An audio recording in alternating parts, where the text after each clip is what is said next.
Dr. Ali, it's good to have you on State Affairs. Thank you. Thanks for having me. And let me welcome you back to the country again. Thank you very much. You're always in and out. Yes, Don't you get tired of traveling? No, really. No, really? No, really. You are a practicing medical professional in Canada. Yes, I am.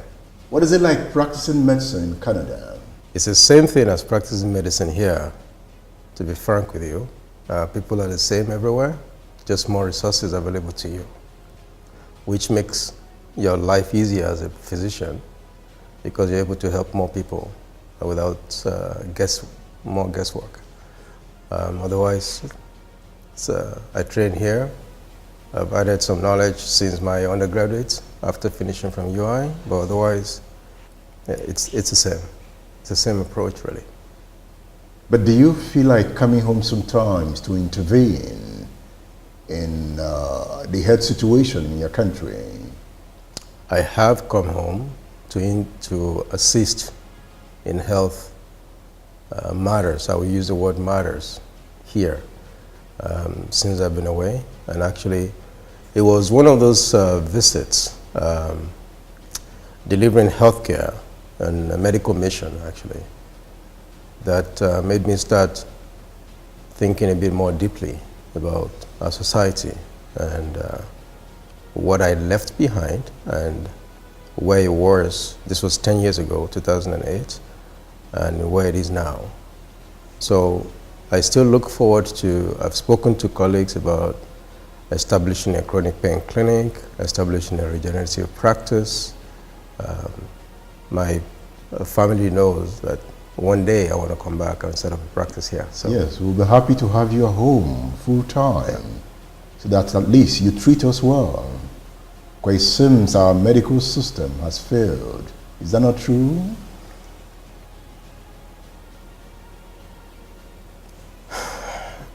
again, I believe people can only work with the resources they have and also the expectations of the community also determines in some ways how you practice.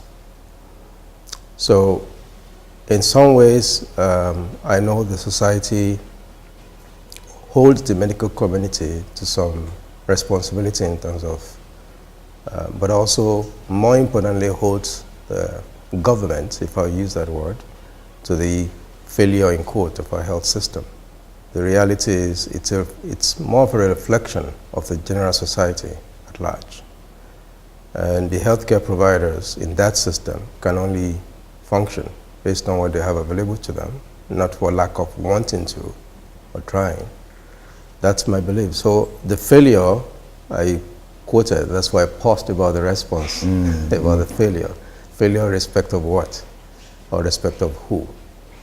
So as a society, yes, it is failure because we can do much better. This is a society you want to help redeem. And Nigerians have been calling for redemption. You have an idea called the People's Incorporated. That idea, how far can it go? So the way we've looked at the whole ideology over the last few years, I strongly believe that it can completely reorientate and develop a society down to the grassroots, all the way to whatever level a society can be. And I strongly believe that it can address the key issues that is holding us back as a nation and as a society. I've re-examined the various issues that concerns us as a people. I have not been in politics. I've worked in the civil service before I left. But I've also frequented, come back to Nigeria since I left. There's been no year that I haven't been here. So I'm quite familiar with the issues. So I do strongly believe it can help us move a long way. What even spurred the idea in the first instance? A patient died. It's that simple. And I'm going to, at this time, not give the specifics of the circumstances, but it was a very preventable death. It was a death that happened on one of the missions that I was involved with in 2008, and it was something that it wasn't the fault of the local practitioners or the other volunteers that came from out of the country on the mission. It was a system failure. And I think it was that point in time that I started asking the question, if I come for medical missions every week, and I have colleagues locally that I'm also aware they do volunteer services and free operations, and the people help in different ways in different places. And there's tons of that. There's many of us that do that. So is it a drop in the ocean, or do we need to look at the whole system? That's what got me thinking. The people who incorporated is looking at the whole system, not just the health system, right? Yes. And you are looking at leadership being given back to the community. Yes, I am. Can you break that down? So, generally speaking, we talk about democracy, and the whole idea why democracy is attractive is because we as a people, no matter which part of the world you are, feel that you're able to have a say in what happens to the leader that you choose, and that leader is able to be accountable to you back, and continuously it's supposed to be a feedback back and forth. When that breaks down, the nature of the human being, any of us, is when we're in circumstances or positions, we tend to look after our own interests. So when the breakdown of being able to get a feedback and being accountable to the people that put you in positions, whether you are a human resource officer at any civil service office or any government parastatal or NGO or business, or you're a director or you're a governor or you're a House of Rep or Senate or President, it's when there's not a direct response or a direct accountability to the people at the grassroots that's a problem. So the idea is, if the health system is failing as a reflection of the general society, and even if it takes an angel and a miracle by God to do something about the health system, so we put all the resources in place, we put all the various infrastructure in the hospitals and ambulances, and doctors are well trained, nurses are well trained, everything is wonderful. If the economic situation is not looked after, if the leadership situation is not looked after, that's a pipe dream to expect the health system to change that way in the first place. But even if it does, it's not going to last long. It will definitely go back to where it was. And especially the economic situation is very, very attached to people's health status. A doctor, often, we're only interventionists. People come to see the doctor when there's a problem. But there's a whole aspect of healthcare that happens before people actually go to the doctor's office, which is preventive care, looking after yourself. That has to do with the economy. Indirectly, that has to do with the politics. Indirectly, that has to do with people deciding who becomes their leader. So at the grassroots, it is possible to have an organization,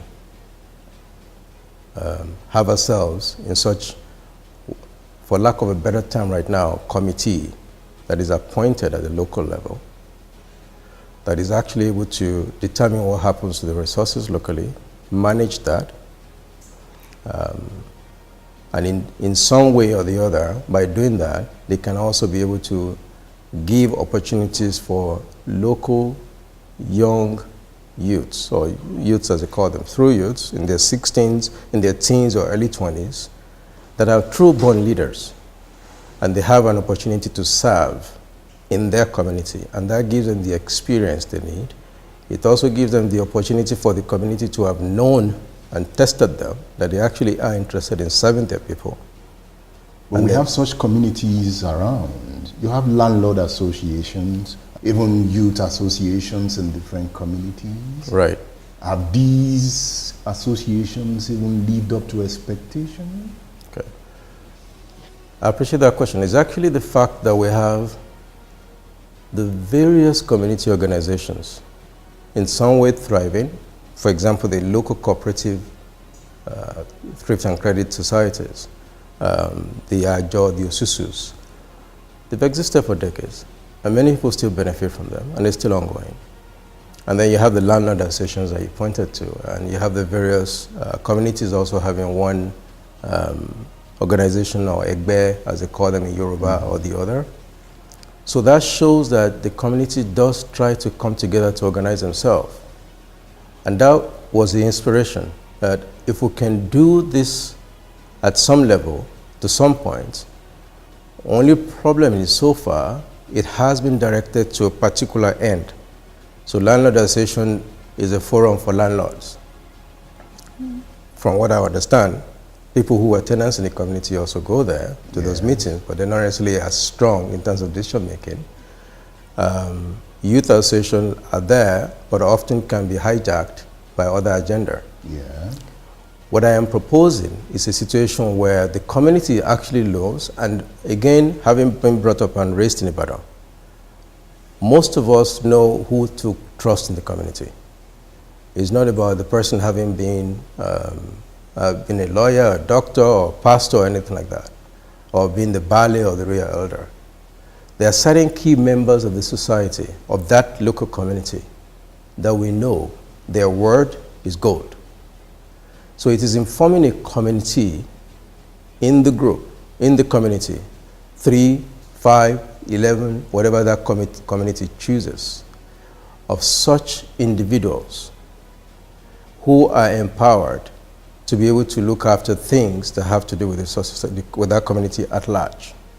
So would it be, for example, they are lacking water, but there's a possibility to tap water from the river, or they're lacking water, they're able to come together and decide to find a borehole situation or solution to their community, or there's a gold reserve in that village, and they're able to personally, individually, through that committee, start looking ways to tap into those resources. In that case, you are looking at communities running their own affairs. Yes. Can that be possible under this political structure? It is possible. Remember, they need laws to back their activity. It is possible. The reality, though, is we look at a constitution and there's been very huge attacks. Sometimes I feel unnecessary at the present constitution that we have.